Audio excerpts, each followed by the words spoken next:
जय श्री कृष्णा प्यारे विद्यार्थियों। इंस्पायर एकेडमी के यूट्यूब चैनल पे एक बार फिर से आप लोगों का स्वागत है। पार्टिकल फिजिक्स के लास्ट लेक्चर में हमने यूनिवर्सल कंजर्वेशन लॉज के बारे में डिस्कस किया था और उससे हमने स्टेबिलिटी ऑफ इलेक्ट्रॉन और स्टेबिलिटी ऑफ प्रोटॉन को भी एक्सप्लेन किया था।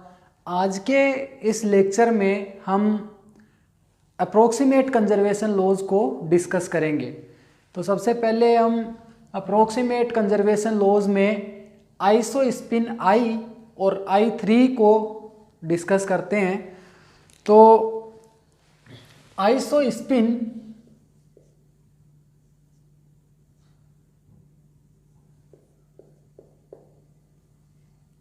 And third component of isospin, तो किस कैटेगरी में है ये? अप्रोक्सीमेट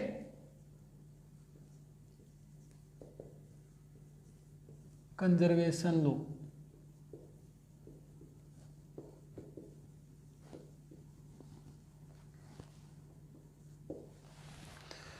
तो बेसिकली जो आइसोस्पिन का कंसेप्ट है वो हाइजेनबर्ग ने 1942 में दिया था।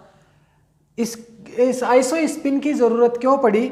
क्योंकि जो आइडिया था इसके पीछे, आइडिया क्या था कि इलेक्ट्रोमैग्नेटिक इंटरेक्शन में चार्ज पार्टिकल्स के बीच में डिस्टिंग्विश किया जा सकता है, लेकिन स्ट्रॉन्ग इंटरेक्शन जो होता है वो चार्ज इंडिपेंडेंट होता है। तो चार्ज इंडिपेंडेंट होने की वजह से प्रोटॉन और न्यूट्रॉन को डिस्टिंग्विश नहीं किया जा सकता।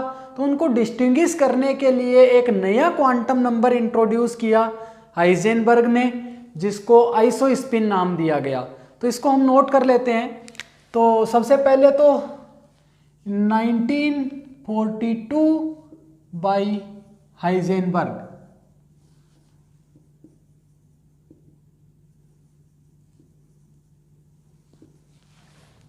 तो आइडिया क्या था? Idea is originated, idea was originated from the fact that nuclear interactions are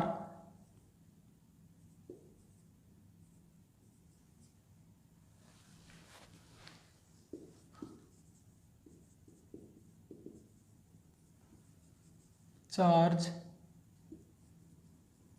independent। तो न्यूक्लियर इंटरेक्शन चार्ज इंडिपेंडेंट होने के वजह से स्ट्रॉन्ग इंटरेक्शन में, so in strong interaction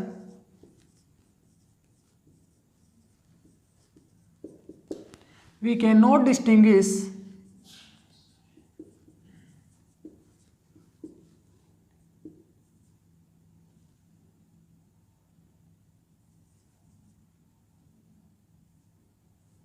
between proton and neutron।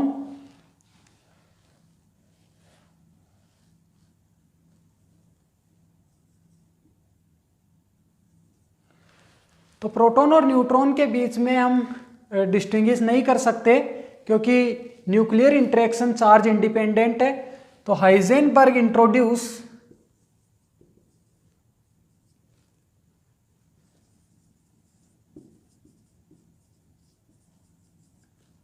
New quantum number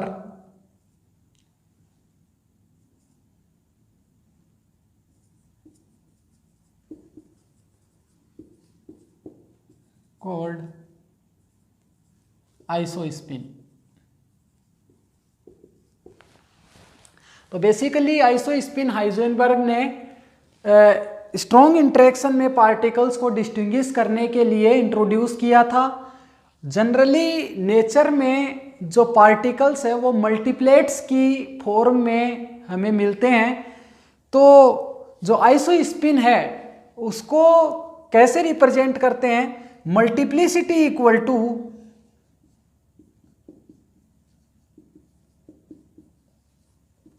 two I plus one. और यहाँ आई क्या है, आइसोस्पिन है। तो बेसिकली जो आइसोस्पिन है वो पार्टिकल्स और एंटी पार्टिकल्स दोनों के लिए सेम होती है, और एक मल्टीप्लेट्स में जितने भी पार्टिकल्स होंगे उन सब की आइसोस्पिन सेम होगी। तो आइसोस्पिन इज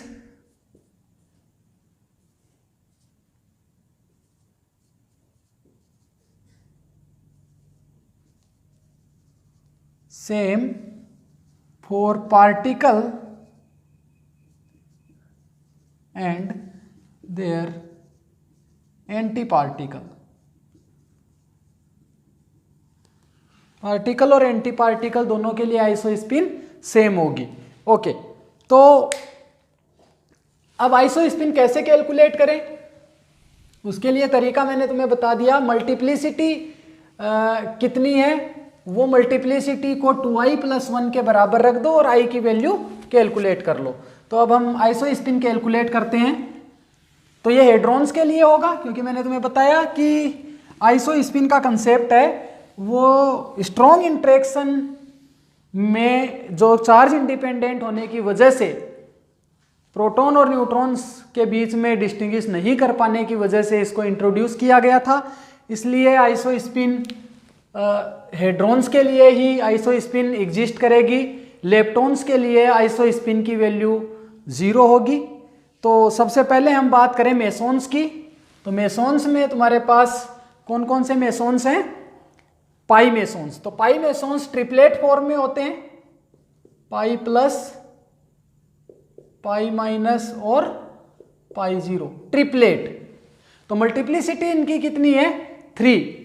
तो 2i + 1 = 3। तो यहां से तुम्हारे पास 2i = 2 और i = 1। तो जो पार्टिकल्स ट्रिपलेट स्टेट में पाए जाएंगे उनकी मल्टीप्लिसिटी 3 रहेगी और उनके लिए आइसोस्पिन की वैल्यू 1 होगी। ऐसे ही अब हम बात करें कायोन की, तो K+ और K0 डबलेट स्टेट में होता है। डबलेट स्टेट में होगा तो 2i + 1 की वैल्यू किसके बराबर हो जाएगी, 2 के बराबर। डबलेट मीन्स 2, और यहां से तुम्हारे पास आएगा i = 1/2। और इसके बाद नीटा नोट की बात करें तो नीटा नोट सिंगलेट स्टेट में है, तो 2i + 1 = 1। तो i की वैल्यू कितनी, 0। नीटा नोट के लिए i की वैल्यू 0। तो ये तुम्हारे पास पायोन्स है। एंटी पायोन्स जो होंगे उनके लिए भी i की वैल्यू 1 होगी, एंटी कायोन्स के लिए भी i की वैल्यू 1/2 होगी। और नीटा नोट तो क्या है, सेल्फ कंजुगेट पार्टिकल। एक चीज का और ध्यान रखना, 4 पार्टिकल सेल्फ कंजुगेट पार्टिकल होते हैं। कौन कौन से, ग्रेविटोन, फोटोन, नीटा नोट और लैम्डा नोट। ये 4 पार्टिकल, इनके एंटी पार्टिकल भी ये खुद ही होते हैं। तो इन पार्टिकल्स को क्या कहेंगे, सेल्फ कंजुगेट पार्टिकल्स। ओके, तो नीटा नोट सेल्फ कंजुगेट पार्टिकल है, तो इसके एंटी पार्टिकल की आइसोस्पिन भी क्या होगी, 0। ऐसे ही अगर हम बात करें सिग्माज की, अब हम हाइपरॉन्स पे आते हैं, न्यूक्लियॉन्स पे आते हैं। न्यूक्लियॉन्स तुम्हारे पास कितने हैं, प्रोटॉन और न्यूट्रॉन। डबलेट स्टेट में है, तो डबलेट स्टेट में होने की वजह से आइसोस्पिन की वैल्यू कितनी होगी, 2 होगी। 2i + 1 = 2। तो यहां से i = 1/2। आइसोस्पिन की वैल्यू कितनी होगी, 1/2 होगी।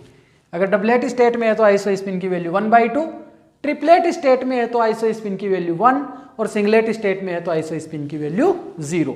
और लेप्टॉन्स के लिए आइसोस्पिन की वैल्यू 0 होगी, क्योंकि जो आइसोस्पिन क्वांटम नंबर है वो हेड्रॉन्स के लिए असाइन किया हुआ है। ओके, इसके बाद हम बात करें सिग्माज की। हाइपरॉन्स में पहला यहाँ पे तुम्हारे पास मल्टीप्लेट्स है वो सिग्माज है, सिग्मा प्लस, सिग्मा माइनस और सिग्मा 0।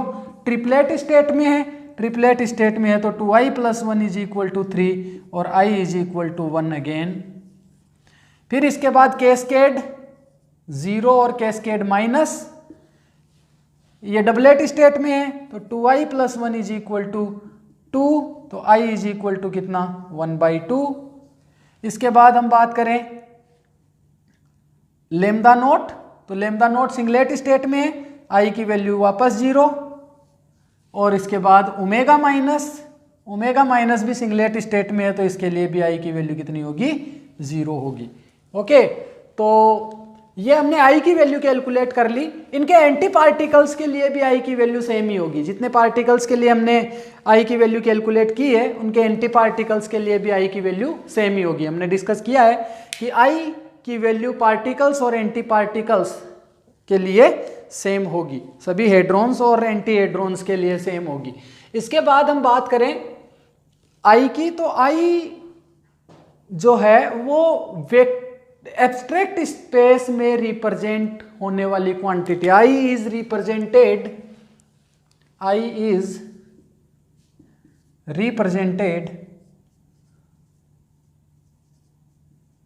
इन एब्स्ट्रैक्ट स्पेस।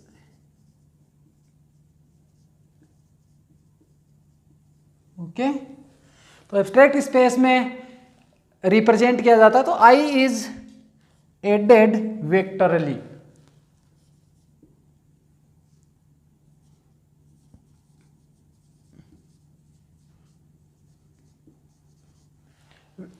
अगर तुम्हें आइसो स्पिन का एडिशन करना है तो उसका वेक्टर एडिशन होगा, ना कि अलजेब्रिक एडिशन होगा। इसके बाद हम बात करें third component of iso spin, तो थर्ड कंपोनेंट है आइसो स्पिन का, वो क्या है, वो आइसो स्पिन का किसी स्पेसिफिक डायरेक्शन में कंपोनेंट होगा जिसको हम I3 से रिप्रेजेंट करते हैं। तो I3 इज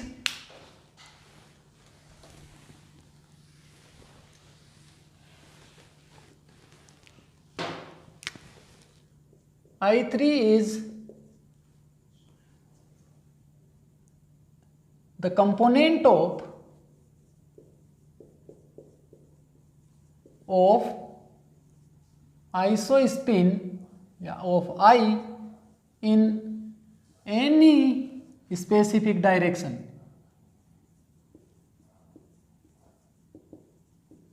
ओके, तो जो I3 है इसकी वैल्यू क्या होगी वो ध्यान से देखें। I की वैल्यू तो होगी वो I3 क्या होगी -I2 + I in steps of 1, यानी I से -I तक इन स्टेप्स ऑफ 1, या -I से I तक इन स्टेप्स ऑफ 1, यानी एक का गैप होगा और अगला नंबर आएगा। ओके, तो अब जो पार्टिकल्स हैं, हेड्रॉन्स हैं, उनके लिए I3 की वैल्यू हमें असाइन करनी है, तो उसको कैसे असाइन करेंगे उसको देखें। और ये जो I3 की वैल्यू जो होगी वो पार्टिकल्स और एंटी पार्टिकल्स के लिए अपोजिट होगी।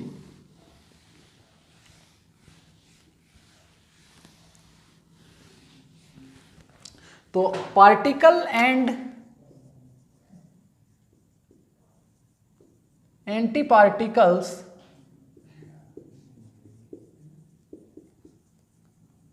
हैव ऑपोजिट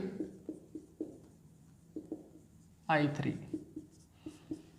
की वैल्यू अपोजिट होगी। अब I3 की वैल्यू कैलकुलेट कैसे करें, तो 1 by 1 हम हेड्रॉन्स के लिए I3 की वैल्यू कैलकुलेट करेंगे। सबसे पहले बात करें हम मेसोन्स की, और मेसोन्स में हमें पता है पाई मेसोन्स जिसके लिए हमने I कैलकुलेट किया है, I की वैल्यू कितनी 1। तो पाई मेसोन्स तुम्हारे पास कौन कौन से हैं, पाई प्लस,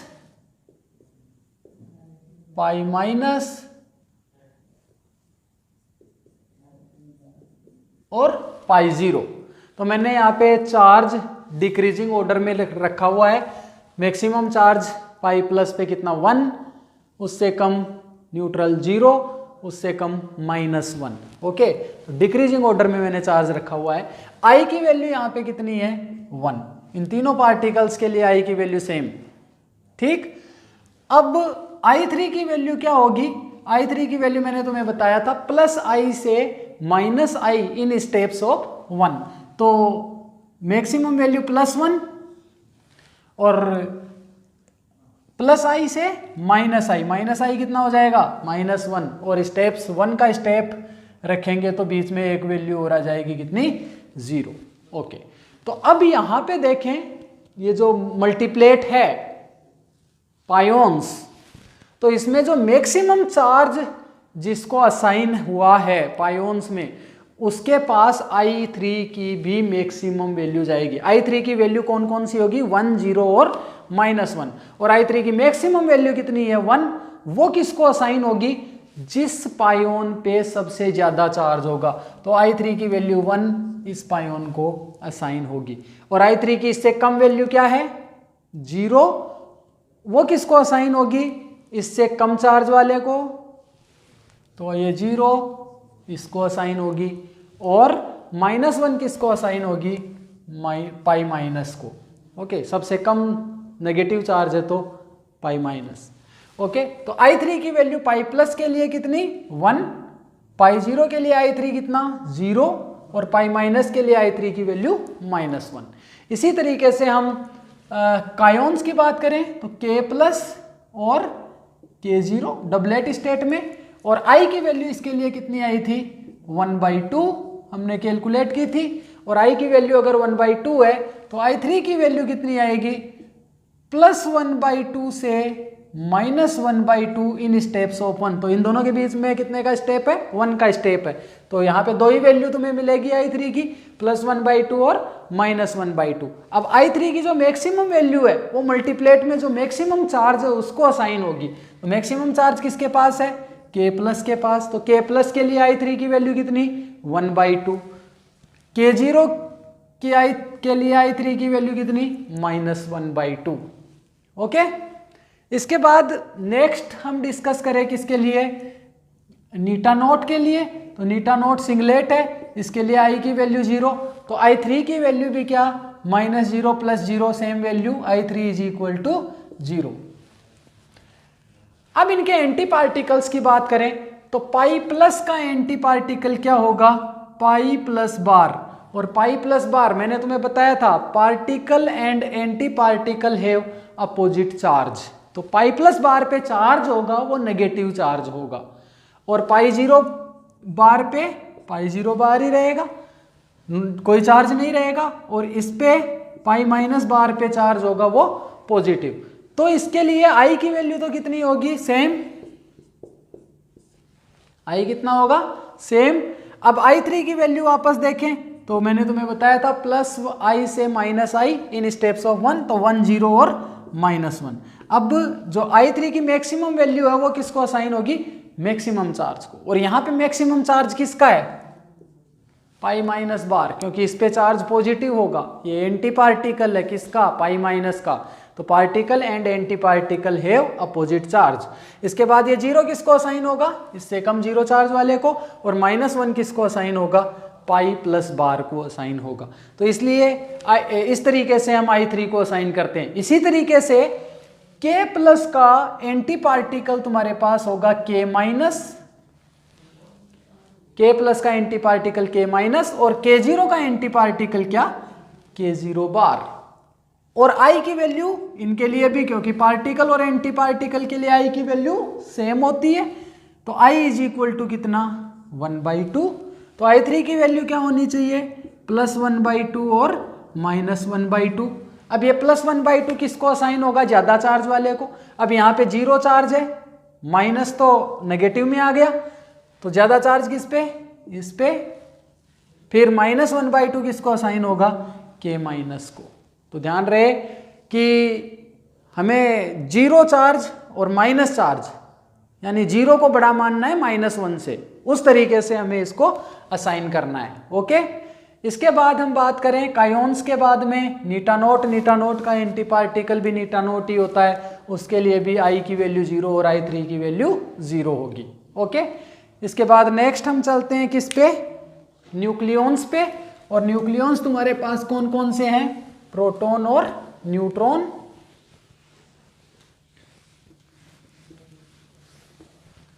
तो न्यूक्लियॉन्स में तुम्हारे पास प्रोटॉन और न्यूट्रॉन है। आई की वैल्यू हमने निकाली थी 1/2, I3 की वैल्यू क्या होगी +1/2 और -1/2। अब प्रोटॉन पे चार्ज +1 है तो I3 की मैक्सिमम वैल्यू किसको असाइन होगी, प्रोटॉन को। न्यूट्रॉन पे चार्ज 0 है तो न्यूट्रॉन के लिए I3 की वैल्यू कितनी होगी -1/2। ओके, प्रोटॉन का एंटी पार्टिकल प्रोटॉन बार, न्यूट्रॉन का एंटी पार्टिकल न्यूट्रॉन बार। इसके लिए भी I की वैल्यू सेम, क्योंकि पार्टिकल और anti particle have same I, isospin. और I3 की वैल्यू कितनी 1/2 और -1/2। तो प्रोटॉन बार पे चार्ज क्या होगा नेगेटिव और इस पे 0, तो मैक्सिमम वैल्यू किसको असाइन होगी न्यूट्रॉन को, क्योंकि इस पे 0 और इस पे माइनस में चार्ज है तो ये कम वैल्यू इस पे जाएगी I3 की। ओके, तो पी बार की आइसोस्पिन का थर्ड कंपोनेंट -1/2 होगा और न्यूट्रॉन के एंटी पार्टिकल की के लिए I3 की वैल्यू कितनी 1/2। इंपॉर्टेंट है, ध्यान रखना। इसके बाद हम बात करें सिग्माज की, तो sigma plus, sigma minus, sigma 0। I3 की वैल्यू क्या होगी 1, 0 और -1। 1 किसको असाइन होगा सिग्मा प्लस को, 0 किसको असाइन होगा सिग्मा माइनस को, और -1 किसको असाइन होगा सिग्मा 0 को 0 और सिग्मा माइनस को -1 असाइन होगा। ठीक है, चार्ज डिक्रीजिंग ऑर्डर में लिखेंगे। +1 को, +1 तो ज़्यादा है ही 0 से, लेकिन 0 ज़्यादा है -1 से, तो इसलिए इसको भी डिक्रीजिंग ऑर्डर में लिखेंगे और इस तरीके से इनको असाइन कर देंगे। अब अगर एंटी पार्टिकल की बात करें तो सिग्मा माइनस बार पे चार्ज होगा पॉजिटिव, सिग्मा 0 बार पे चार्ज होगा 0 और सिग्मा प्लस बार पे चार्ज क्या होगा नेगेटिव। और I की वैल्यू इनके लिए भी क्या होगी 1, तो I3 की वैल्यू फिर से तुम्हारे पास 1 0 और -1। इस पे चार्ज मैक्सिमम होगा +1, तो +1 को सिग्मा माइनस बार को असाइन होगा I3 की वैल्यू कितनी 1, सिग्मा 0 बार को I3 की वैल्यू 0 असाइन होगी और सिग्मा प्लस बार को I3 की वैल्यू -1 असाइन होगी। इसी तरीके से तुम कैस्केड के लिए कर सकते हो, तो कैस्केड 0 और कैस्केड माइनस। तो यहाँ पे तुम्हारे पास I की वैल्यू कितनी 1/2 कैलकुलेट की हुई थी, I3 is equal to 1/2 and -1/2। तो 1/2 किसको असाइन होगा कैस्केड 0 को, और -1/2 किसको असाइन होगा कैस्केड माइनस को। इनके एंटी पार्टिकल्स क्या होंगे कैस्केड 0 बार, इस पे चार्ज कितना 0, और फिर कैस्केड प्लस, इस पे चार्ज कितना पॉजिटिव। अब इसके लिए I3 की वैल्यू लिखें तो क्या आएगी 1/2 और -1/2। तो 1/2 किसको असाइन होगा इसको कैस्केड प्लस को, ठीक है, क्योंकि इस पे मैक्सिमम चार्ज है और इस पे चार्ज न्यूट्रल है तो ये वैल्यू इसको असाइन होगी। इस तरीके से हम आइसोस्पिन का थर्ड कंपोनेंट कैलकुलेट कर सकते हैं।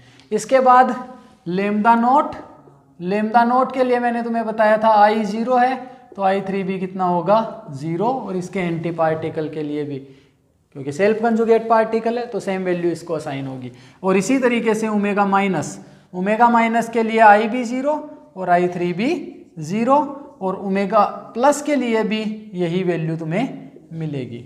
ओके, तो इस तरीके से हम पार्टिकल्स और एंटी पार्टिकल्स के लिए आइसोस्पिन और आइसोस्पिन का थर्ड कंपोनेंट असाइन कर सकते हैं।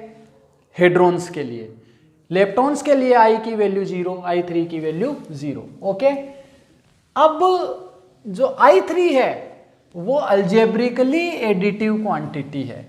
I3 is algebraically additive quantity, और I3 जो है वो पार्टिकल और एंटी पार्टिकल के लिए अपोजिट होगा, जैसा कि मैंने तुम्हें बताया था। और आइसोस्पिन की वैल्यू पार्टिकल और एंटी पार्टिकल के लिए सेम होगी। आइसोस्पिन एब्स्ट्रैक्ट स्पेस में रिप्रेजेंट किया जाता है, तो इसका मतलब इसका एडिशन जो होगा वो वेक्टर एडिशन होगा, जबकि आइसोस्पिन का थर्ड कंपोनेंट का जो एडिशन होता है वो अल्जेब्रिक एडिशन होता है। इसके अलावा तुम्हें और चीजें ध्यान में रखनी है, वो क्या कि जो आइसोस्पिन है, आइसोस्पिन इज कंजर्व्ड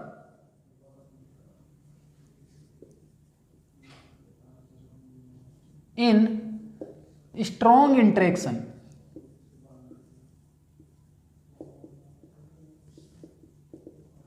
आइसोस्पिन जो है वो स्ट्रॉन्ग इंटरेक्शन में कंजर्व रहती है, but not conserved in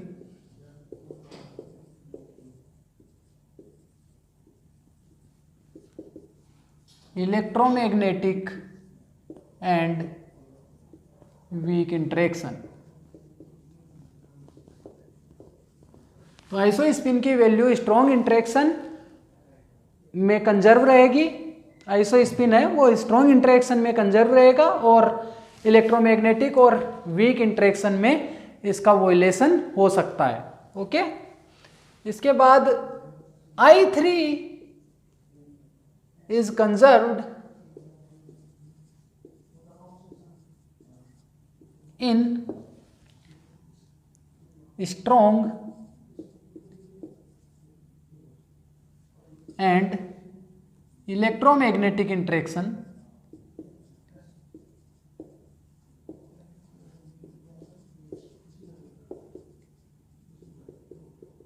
but not conserved in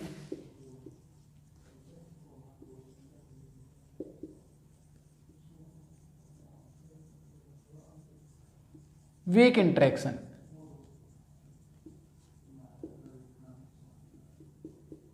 तो आइसोस्पिन का थर्ड कंपोनेंट है वो स्ट्रॉन्ग और इलेक्ट्रोमैग्नेटिक इंटरेक्शन में कंजर्व रहेगा, लेकिन वीक इंटरेक्शन में ये कंजर्व नहीं रहेगा। तो ये ध्यान रखना है तुम्हें। इसी से हम कंजर्वेशन, इन्हीं कंजर्वेशन लॉ की हेल्प से हम पता लगाएंगे कि जो भी इंटरेक्शन, जो भी रिएक्शन हमें दी हुई है वो पॉसिबल है या नहीं। ये पता लगाने के लिए हमारे पास यूनिवर्सल कंजर्वेशन लॉ है। अगर पॉसिबल है तो कौन से इंटरेक्शन के थ्रू पॉसिबल है, ये पता लगाने के लिए हमारे पास अप्रोक्सीमेट कंजर्वेशन लॉज हैं। तो ये अपने पास आइसोस्पिन और स्पिन के बारे में था, वो हमने डिस्कस कर लिया। इसके बाद नेक्स्ट अप्रोक्सीमेट कंजर्वेशन लॉ है वो है strangeness conservation law.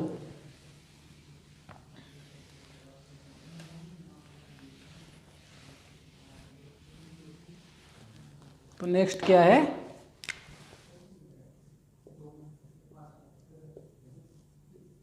Strangeness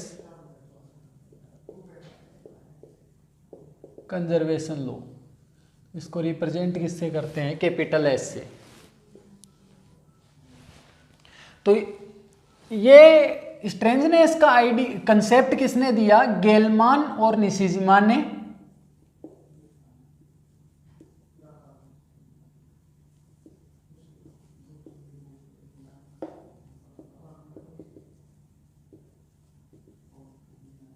in 1953।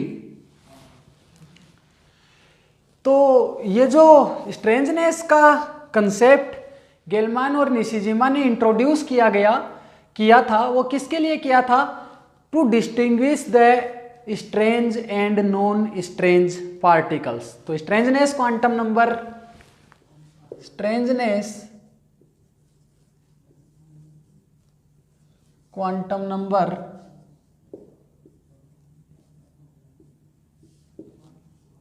was introduced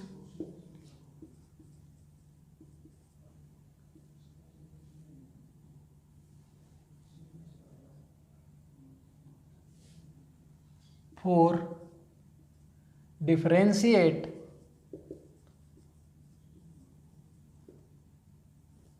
between strange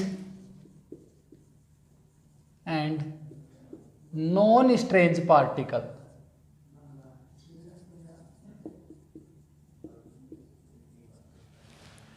और गेलमान निशिजिमा ने स्ट्रेंजनेस कैलकुलेट करने के लिए एक फॉर्मूला दिया जिसको गेलमान निशिजिमा फॉर्मूला कहा जाता है, और उसकी वैल्यू क्या है, Q is equal to I3 plus B plus S by to.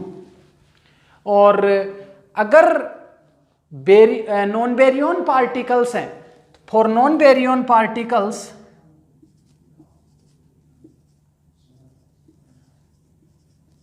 ये formula Q is equal to I3 plus S by two हो जाएगा, क्योंकि B इज इक्वल टू क्या होगा, 0। ओके, तो यहां पे इस फॉर्मूले में I3 क्या है, थर्ड कंपोनेंट ऑफ आइसोस्पिन या कंपोनेंट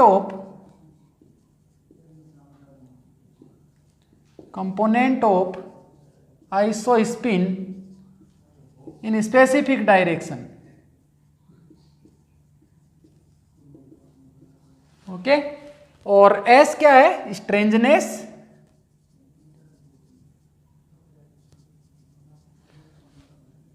Q क्या है, charge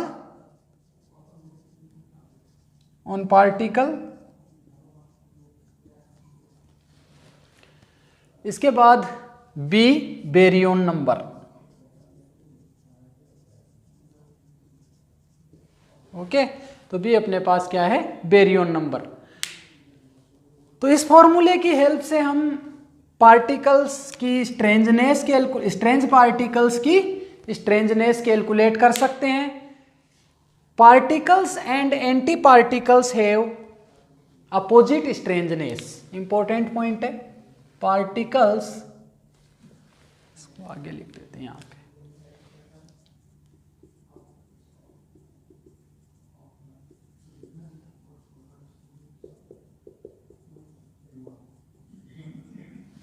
have opposite strangeness। Okay, तो ये सारी चीजें तुम्हें पता होनी चाहिए। अब हम स्ट्रेंजनेस कैलकुलेट करेंगे। तो स्ट्रेंजनेस कैलकुलेट करने के लिए हम गेलमान-इशिजिमा फॉर्मूले का यूज करेंगे। तो सबसे पहले मैंने तुम्हें बताया था कि जो बेरियंस हैं, उन बेरियंस को on the basis of strangeness दो पार्ट में डिवाइड किया गया था। एक पार्ट था न्यूक्लियॉन्स और दूसरा पार्ट था हाइपरॉन्स। तो सबसे पहले हम हाइपरॉन्स की स्ट्रेंजनेस कैलकुलेट करते हैं। तो हाइपरॉन्स में अपने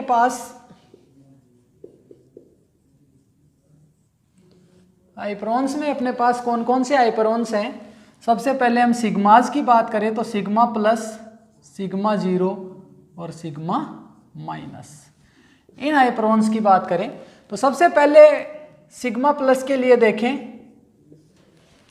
फॉर्मूला हमारे पास है Q is equal to I3 plus B plus S by two. तो सिग्मा प्लस के लिए चार्ज की वैल्यू कितनी है, +1 इज इक्वल टू, और I3 की वैल्यू सिग्मा प्लस के लिए हमने कैलकुलेट की थी, कितनी आएगी, I3 की वैल्यू +1। सिग्मा प्लस है, I की वैल्यू 1, तो I3 की वैल्यू 1, 0 और -1, और मैक्सिमम वैल्यू मैक्सिमम चार्ज वाले पार्टिकल को असाइन होगी तो I3 की value +1 plus sigma plus baryon है, और बेरियन के लिए बेरियन क्वांटम नंबर कितना, 1, तो baryon number 1 plus S by 2, और यहाँ से 1 से 1 कैंसिल, तो यहाँ से तुम्हारे पास क्या आएगा, 1 plus S by 2 is equal to 0, और यहाँ से एस इज इक्वल टू -1। तो सिग्मा प्लस के लिए एस की वैल्यू कितनी, -1। इसी तरीके से सिग्मा जीरो के लिए देखें, तो सिग्मा जीरो के लिए अगर हम देखें तो चार्ज की वैल्यू कितनी है, 0 इज इक्वल टू, चार्ज की जगह 0 इज इक्वल टू I3 भी कितना होगा, 0 प्लस 0, I3 की वैल्यू 0, क्योंकि I3 की 3 वैल्यू होगी, +1, 0 और -1, तो I3 की वैल्यू 0, 0 सिग्मा 0 को असाइन होगा। B की वैल्यू 1, क्योंकि ये बेरियन है, और S डिवाइड बाई 2, तो यहाँ से क्या आएगा, 2 इधर आके मल्टीप्लाई होगा, 0, 1 plus S is equal to 0, तो एस इज इक्वल टू -1। और ऐसे ही तुम कैलकुलेट करोगे सिग्मा माइनस के लिए तो चार्ज कितना -1, I3 की वैल्यू कितनी -1 प्लस B की वैल्यू 1 प्लस S बाई 2, -1 से -1 cancel, S is equal to -1। तो सिग्माज के लिए S की स्ट्रेंजनेस की वैल्यू कितनी आएगी -1, तीनों के लिए S इज इक्वल टू कितना -1 सभी के लिए। अब इनके एंटी पार्टिकल्स की बात करें तो सबसे पहले एंटी पार्टिकल्स में सिग्मा प्लस बार। ओके, तो सिग्मा प्लस बार पे चार्ज कितना होगा नेगेटिव, तो Q इज इक्वल टू होगा -1 और I3 की वैल्यू कितनी होगी, I3 की वैल्यू कितनी होगी, तो जैसा कि मैंने तुम्हें बताया था सिग्मा माइनस बार चार्ज नेगेटिव, I3 की वैल्यू कितनी होगी तो कैलकुलेट कर सकते हैं। I3 की वैल्यू -1, I3 की वैल्यू -1।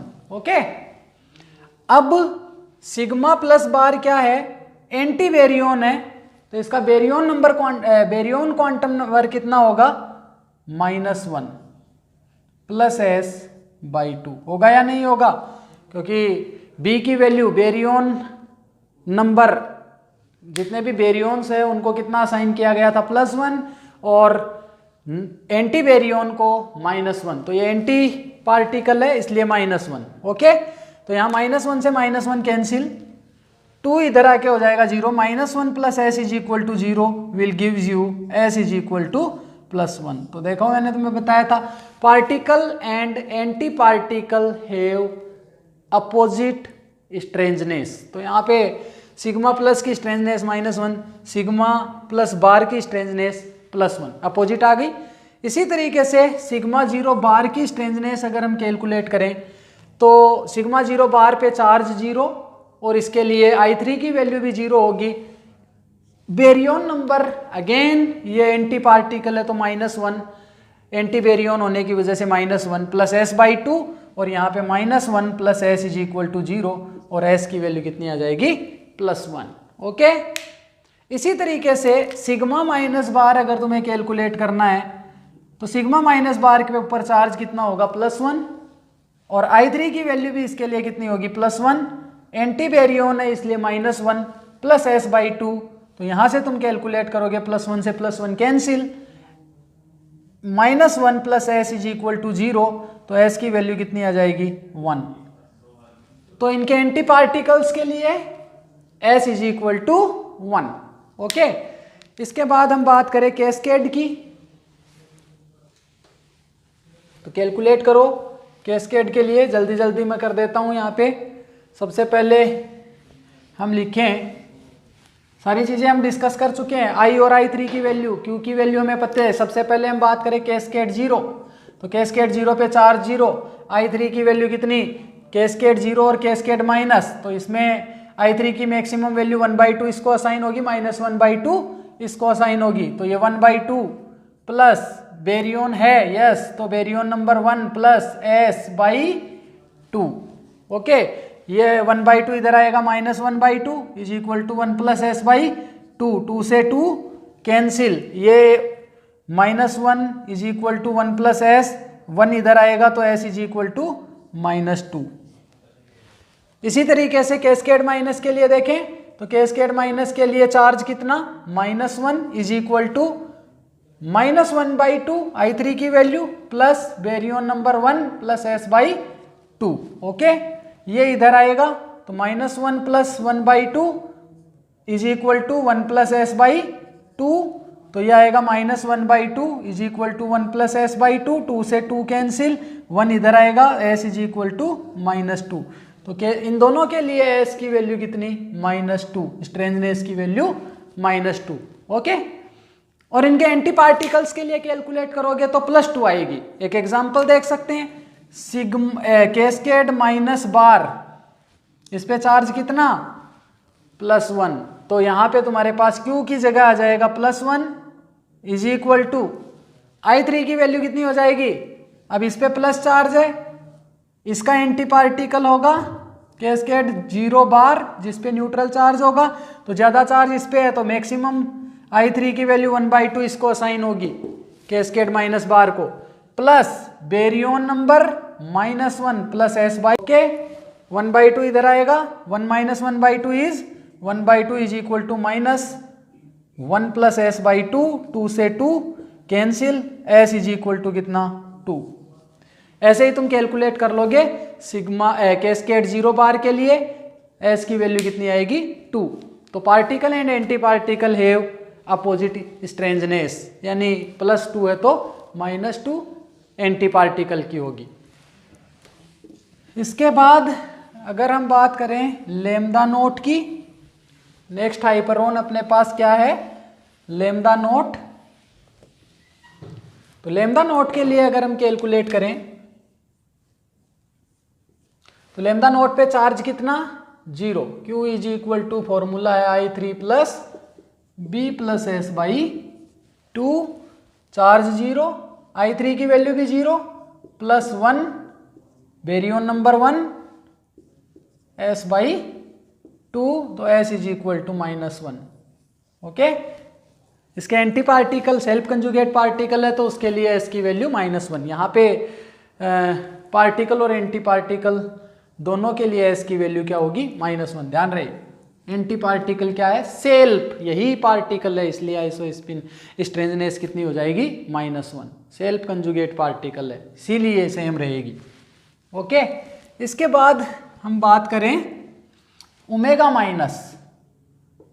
तो ओमेगा माइनस के लिए चार्ज अपने पास कितना है -1 इज इक्वल टू, और I3 की वैल्यू कितनी 0, क्योंकि I की वैल्यू 0 है और I3 की वैल्यू भी 0, प्लस बेरियन है यस, तो baryon number 1 plus strangeness S divide by 2। Okay, 2 इधर मल्टीप्लाई होगा तो -2 is equal to 1 plus S और S इज इक्वल टू -3। तो इसके लिए स्ट्रेंजनेस की वैल्यू -3 है। अब इसके एंटी पार्टिकल के लिए देखें ओमेगा प्लस के लिए,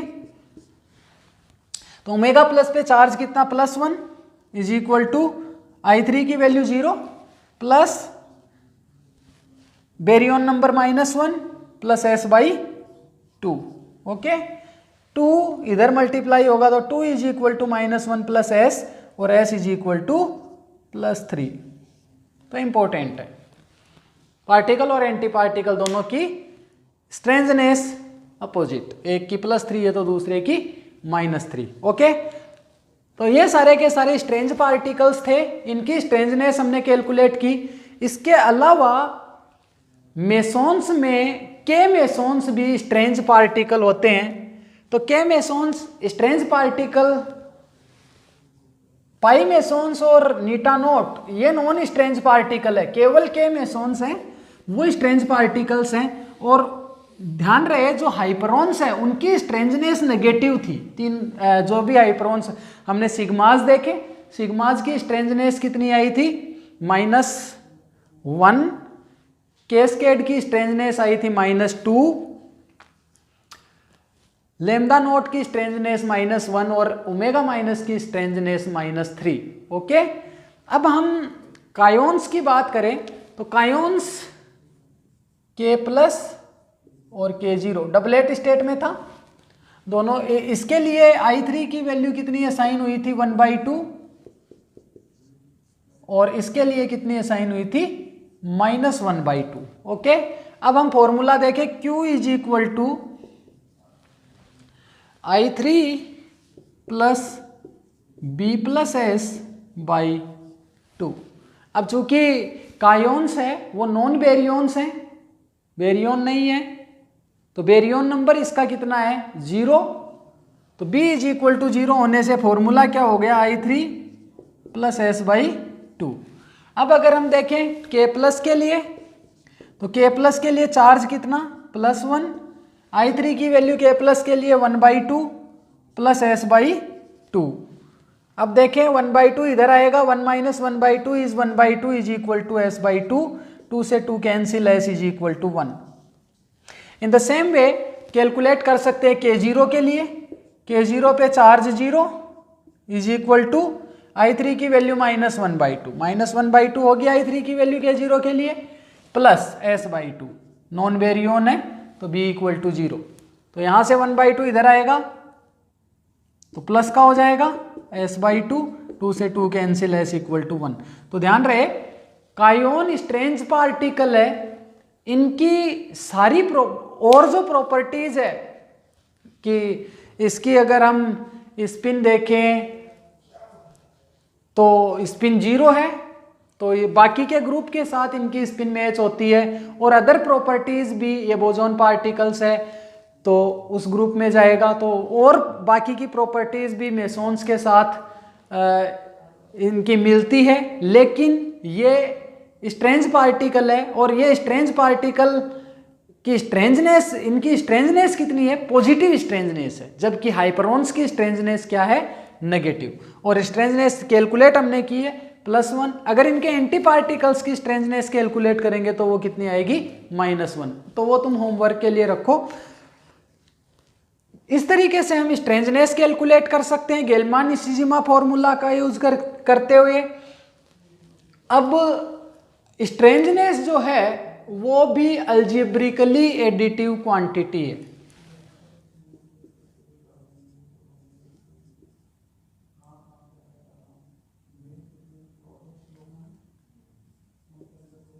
अलजेब्रिकली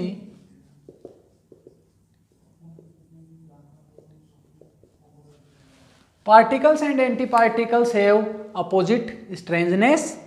और इसके बाद हम बात करें तो एक और इम्पोर्टेंट पॉइंट है कि strangeness remains conserved in electromagnetic and strong interaction but not conserved in weak interaction. तो strangeness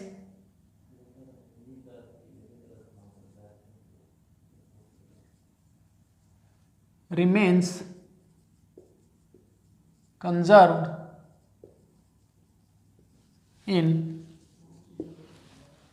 electromagnetic and strong interaction but not conserved in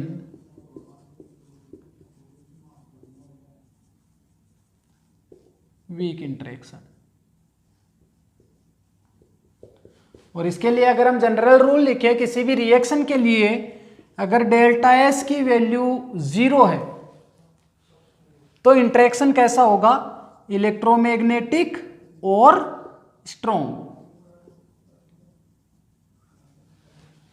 okay, या तो इलेक्ट्रोमैग्नेटिक इंटरेक्शन होगा या फिर स्ट्रॉन्ग इंटरेक्शन होगा, क्योंकि स्ट्रेंजनेस अगर कंजर्व होगी तो इलेक्ट्रोमैग्नेटिक या स्ट्रॉन्ग इंटरेक्शन दोनों हो सकते हैं। इलेक्ट्रोमैग्नेटिक इंटरेक्शन में और स्ट्रॉन्ग इंटरेक्शन में स्ट्रेंजनेस कंजर्व रहती है। अब अगर डेल्टा एस की वैल्यू तुम्हारे पास 1 के बराबर आ जाए तो स्ट्रेंजनेस वायलेट होगी और इंटरेक्शन वीक इंटरेक्शन होगा। ठीक है, क्योंकि वीक इंटरेक्शन में स्ट्रेंजनेस वायलेट हो सकती है। लेकिन अगर डेल्टा एस की वैल्यू >1 आ गई तो इसका मतलब reaction is not possible, reaction is not possible. तो ये थंब रूल है, इनको ध्यान में रखना। तो ये तुम्हारे पास सारी की सारी कहानी है, वो स्ट्रेंजनेस के लिए थी। इसके बाद next conservation law, approximate conservation law पे अगर हम चले तो वो hyper charge conservation law.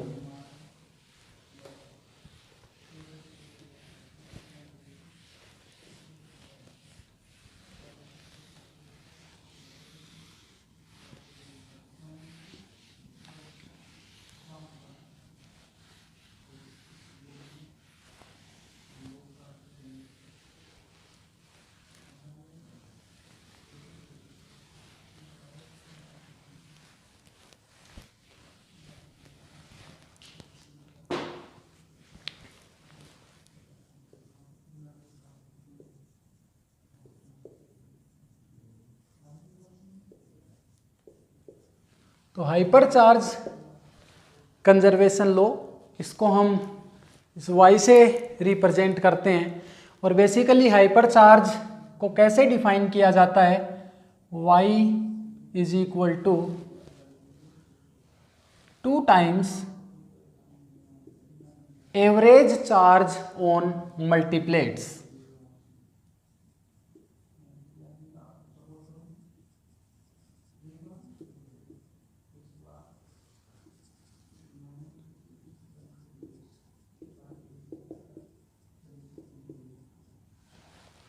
Average charge of multiplets. तो बेसिकली एक डेफिनेशन तो इसकी ये है। दूसरी डेफिनेशन अगर हम लिखें हाइपर चार्ज की तो वो किसके बराबर होता है, B प्लस एस के बराबर। तो किसी भी एक फॉर्मूले से हम हाइपर चार्ज कैलकुलेट कर सकते हैं। यहाँ पे B किसको रिप्रेजेंट करता है, बेरियन नंबर, और S क्या है, स्ट्रेंजनेस।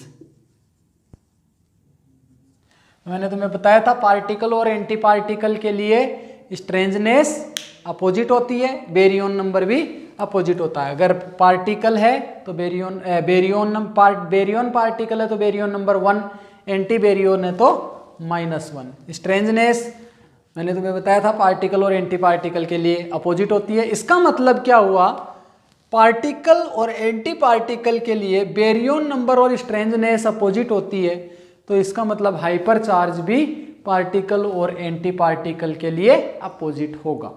ओके। और जो ये हाइपर चार्ज है इसके लिए भी सेम स्टेटमेंट है कि इलेक्ट्रोमैग्नेटिक और स्ट्रॉन्ग इंटरेक्शन में हाइपर चार्ज कंजर्व क्वांटिटी है और वीक इंटरेक्शन में हाइपर चार्ज कंजर्व नहीं रहता। तो हाइपर चार्ज रिमेन्स, सबसे पहले बात करें हाइपर चार्ज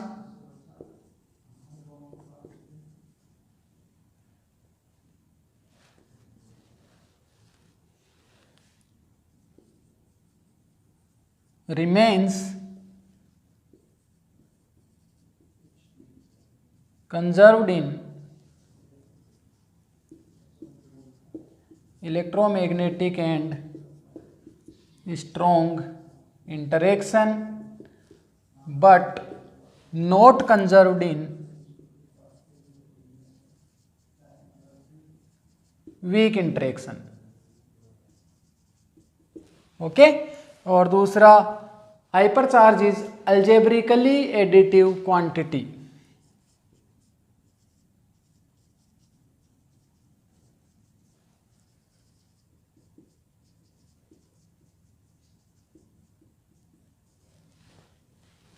तो बेसिकली पायोन्स के लिए अगर हम हाइपर चार्ज कैलकुलेट करें तो पायोन्स के लिए 2 टाइम्स पायोन्स तुम्हारे पास पाई प्लस पाई 0 और पाई माइनस। ओके। तो 2 times average charge on multiplets. Average charge कितना है इन पे वो कैलकुलेट कर सकते हैं। तो टोटल चार्ज कैलकुलेट करें और टोटल नंबर ऑफ पार्टिकल से डिवाइड करेंगे तो 0 डिवाइड बाई 3, टोटल चार्ज कितना, 0 डिवाइड बाई 3, तो ये कितना आएगा, 0, हाइपर चार्ज 0। और दूसरा तरीका तुम्हारे पास क्या है, B प्लस एस। तो पायोन्स के लिए अगर हम देखें तो ये नॉन बेरियंस है तो बेरियन नंबर इनका 0 और नॉन स्ट्रेंज पार्टिकल है तो स्ट्रेंजनेस भी 0, तो 0 प्लस 0 इज इक्वल टू 0। ओके। अब अगर हम कायोन्स के लिए देखें तो कायोन्स तुम्हारे पास डबलेट स्टेट में है, 2 टाइम्स फॉर कायोन्स। तो कायोन्स के लिए अगर हम देखें तो हाइपर चार्ज y की वैल्यू जो होगी 2 टाइम्स एवरेज चार्ज और ऑन मल्टीप्लेट्स। 2 पार्टिकल है, दोनों पे टोटल चार्ज कितना, 1 डिवाइड बाई 2, तो हाइपर चार्ज की वैल्यू कितनी आ जाएगी, 1। और अगर हम y की वैल्यू B प्लस एस से कैलकुलेट करें तो कायोन्स है वो नॉन बेरियन है तो बेरियन नंबर इनका 0 और इनके लिए स्ट्रेंजनेस हमने कैलकुलेट की, दोनों ही पार्टिकल के लिए स्ट्रेंजनेस 1, तो y की वैल्यू कितनी आएगी, 1। तो इस तरीके से हम हाइपर चार्ज कैलकुलेट कर सकते हैं। दोनों ही फॉर्मूले हाइपर चार्ज के लिए वैलिड है। ओके। इसके बाद अपने पास नेक्स्ट कंजर्वेशन लॉ है, वो है charge conservation law, charge conjugation law. Charge conjugation, उससे पहले हम पेरिटी के बारे में डिस्कस कर लेते हैं, क्योंकि पेरिटी के बारे में हम बहुत पहले ही डिस्कस कर लिए थे। Next conservation law, approximate conservation law में हम डिस्कस करें पेरिटी कंजर्वेशन लॉ।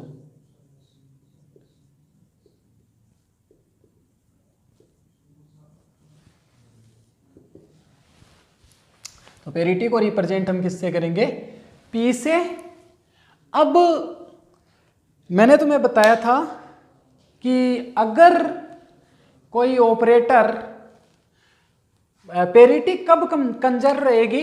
अगर यह पेरिटी ऑपरेटर हैमिल्टोनियन के साथ कम्यूट करे तब। ठीक है, पेरिटी ऑपरेटर अगर हैमिल्टोनियन के साथ कम्यूट करे इसका मतलब पेरिटी कंजर्व रहेगी। ओके, और पेरिटी के बारे में हमने डिस्कस किया था जब हमने बेसिक प्रॉपर्टीज पढ़ रहे थे पार्टिकल्स की, तो उसमें हमने पेरिटी के बारे में डिटेल में डिस्कस किया था कि कोई जो एलिमेंट्री पार्टिकल्स है या फिर स्ट्रक्चर्ड पार्टिकल्स हैं, वो पार्टिकल्स क्वांटम मैकेनिकल पार्टिकल हैं, और कोई भी क्वांटम मैकेनिकल पार्टिकल किसी वेव फंक्शन से रिप्रेजेंट किया जाएगा, और क्वांटम मैकेनिक्स के अकॉर्डिंग किसी भी क्वांटम ऑब्जेक्ट की पेरिटी डेफिनेट होगी। तो डेफिनेट पेरिटी या तो इवन पेरिटी होगी या फिर ओड पेरिटी होगी। तो अगर वेव फंक्शन को स्फेरिकल कोऑर्डिनेट सिस्टम में रिप्रेजेंट करें या फिर कार्टेशियन कोऑर्डिनेट सिस्टम में रिप्रेजेंट करें, दोनों ही केस में हमें पेरिटी कैलकुलेट करना आता है। ये सारी चीज़ें हम डिस्कस कर चुके हैं। और इसके साथ ही अगर पेरिटी कंजर्व है तो हैमिल्टोनियन के साथ पेरिटी ऑपरेटर कम्यूट करेगा। ओके, इसके बाद पेरिटी है वो मैंने तुम्हें बता दिया था multiplicative in nature. Parity multiply होगी। तो पेरिटी को अगर तुम्हें पेरिटी कंजर्वेशन चेक करना है तो पेरिटीज को लेफ्ट हैंड साइड की पेरिटीज को मल्टीप्लाई करेंगे, राइट हैंड साइड की रिएक्शन के राइट हैंड साइड की पेरिटीज को मल्टीप्लाई करेंगे। अगर दोनों बराबर है तो पेरिटी कंजर्व रहेगी। लेकिन जो पेरिटी है वो भी कंजर्व रहेगी इन स्ट्रॉन्ग एंड इलेक्ट्रोमैग्नेटिक इंटरेक्शन। तो पेरिटी कंजर्व रहेगी स्ट्रॉन्ग और इलेक्ट्रोमैग्नेटिक इंटरेक्शन में, but not conserved in weak interaction. तो एक चीज हमेशा ध्यान रखें कि जो हमने आइसोस्पिन पढ़ा था, तो आइसोस्पिन केवल एक ऐसा अप्रोक्सीमेट कंजर्वेशन लॉ है जो कि स्ट्रॉन्ग इंटरेक्शन में कंजर्व रहता है, इलेक्ट्रोमैग्नेटिक और वीक इंटरेक्शन में वो कंजर्व नहीं रहता या फिर वोलेट होता है। इसके अलावा जितने भी अप्रोक्सीमेट कंजर्वेशन लॉ है वो स्ट्रॉन्ग और इलेक्ट्रोमैग्नेटिक इंटरेक्शन में कंजर्व रहेंगे और वीक इंटरेक्शन में वो कंजर्व नहीं रहेंगे, या फिर यूं कहें कि वीक इंटरेक्शन में वोलेट होंगे। तो ये सभी अप्रोक्सीमेट कंजर्वेशन लॉज के लिए है ये स्टेटमेंट, केवल आइसोस्पिन को छोड़ के। कौन सा स्टेटमेंट? कि conserved in all approximate conservation laws के लिए कि सारे के सारे अप्रोक्सीमेट कंजर्वेशन लॉ स्ट्रॉन्ग और इलेक्ट्रोमैग्नेटिक इंटरेक्शन में तो कंजर्व रहेंगे और वीक इंटरेक्शन में कंजर्व नहीं रहेंगे, केवल आइसोस्पिन को छोड़ के। आइसोस्पिन के अलावा आइसोस्पिन केवल एक ऐसा अप्रोक्सीमेट कंजर्वेशन लॉ है जो स्ट्रॉन्ग इंटरेक्शन में कंजर्व रहता है और इलेक्ट्रोमैग्नेटिक और वीक इंटरेक्शन दोनों में ही कंजर्व नहीं रहता। ओके, तो इसके बाद में हम थोड़ा थोड़ा और डिस्कस कर ले चार्ज कंजुगेशन और टाइम रिवर्सल के बारे में। हालांकि ये ज़्यादा इम्पोर्टेंट नहीं है, लेकिन फिर भी थोड़ा सा इसको डिस्कस कर लें। Charge conjugation,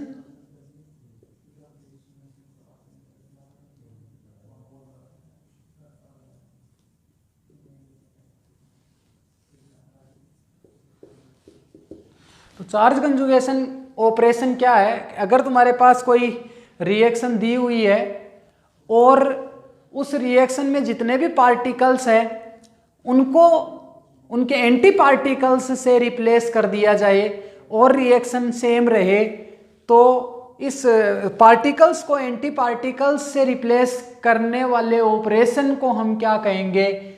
charge conjugation operation. तो बेसिकली अगर ये C एक ऑपरेटर है, चार्ज कंजुगेशन ऑपरेटर, अगर मैं इसको पाई प्लस पे ऑपरेट कर दूं, पाई प्लस क्या है? पाइओन, तो ये क्या करेगा? इस पाई प्लस को एंटी पार्टिकल में कन्वर्ट कर देगा, पाई प्लस बार में। इसी तरीके से अगर इस चार्ज कंजुगेशन को मैं ऑपरेट कर दूं किस पे? के प्लस पे, कायोन पे, तो यहां पे ये तुम्हें क्या देगा? के माइनस देगा। ओके, यानी पार्टिकल को ये एंटी पार्टिकल से रिप्लेस कर देता है। तो इस ऑपरेशन को हम क्या कहेंगे? Charge conjugation operation. और अगर किसी रिएक्शन में पार्टिकल्स को एंटी पार्टिकल से रिप्लेस कर दिया जाए, तो रिएक्शन में कोई चेंज ना आए, तो हम कहेंगे चार्ज कंजुगेशन क्या है? कंजर्व है। तो ये फिर चार्ज कंजुगेशन के बारे में भी बात करें तो चार्ज कंजुगेशन जो है वो कंजर्व रहेगा किस में? स्ट्रॉन्ग इंटरेक्शन और इलेक्ट्रोमैग्नेटिक इंटरेक्शन में, और वीक इंटरेक्शन में ये वॉयलेट होगा। और इसके बाद नेक्स्ट अपने पास है टाइम रिवर्सल।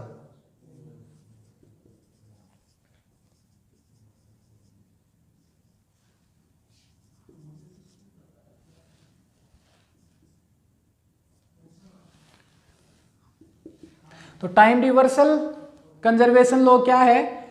तो टाइम रिवर्सल ऑपरेशन क्या है? अगर टाइम को रिप्लेस टाइम को रिप्लेस कर दिया जाए -t से, यानी the operation in which t is replaced by -t, this operation is known as time reversal operation.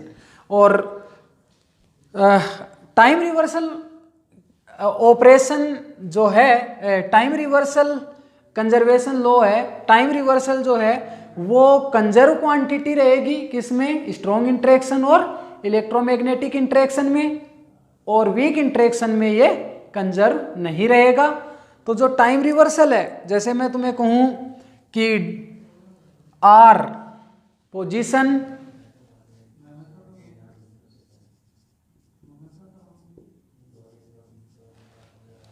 ठीक है, एक्सीलरेशन, ठीक, फोर्स, इनमें टाइम रिवर्सल कंजर्व रहता है। क्यों कंजर्व रहता है? क्योंकि पोजीशन में t नहीं आता। एक्सीलरेशन तुम्हारे पास क्या होता है? d2r अपॉन या d2x अपॉन dt2, और t को अगर -t से रिप्लेस करेंगे तो इस एक्सप्रेशन पे कोई फर्क नहीं पड़ेगा। इसी तरीके से फोर्स के एक्सप्रेशन में भी अगर t को -t से रिप्लेस कर दें तो t पे एक्सप्रेशन में कोई फर्क नहीं पड़ेगा। तो इनमें टाइम रिवर्सल कंजर्व रहता है। जबकि अगर हम बात करें मोमेंटम की,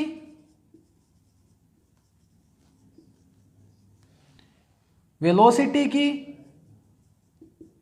तो इनमें टाइम रिवर्सल कंजर्व नहीं रहता। और time reversal remains conserve in electromagnetic and strong interaction but not conserve in weak interaction. इतनी चीजें तुम्हें ध्यान रखनी है। इसके बाद नेक्स्ट अप्रोक्सीमेट कंजर्वेशन लॉ है वो CP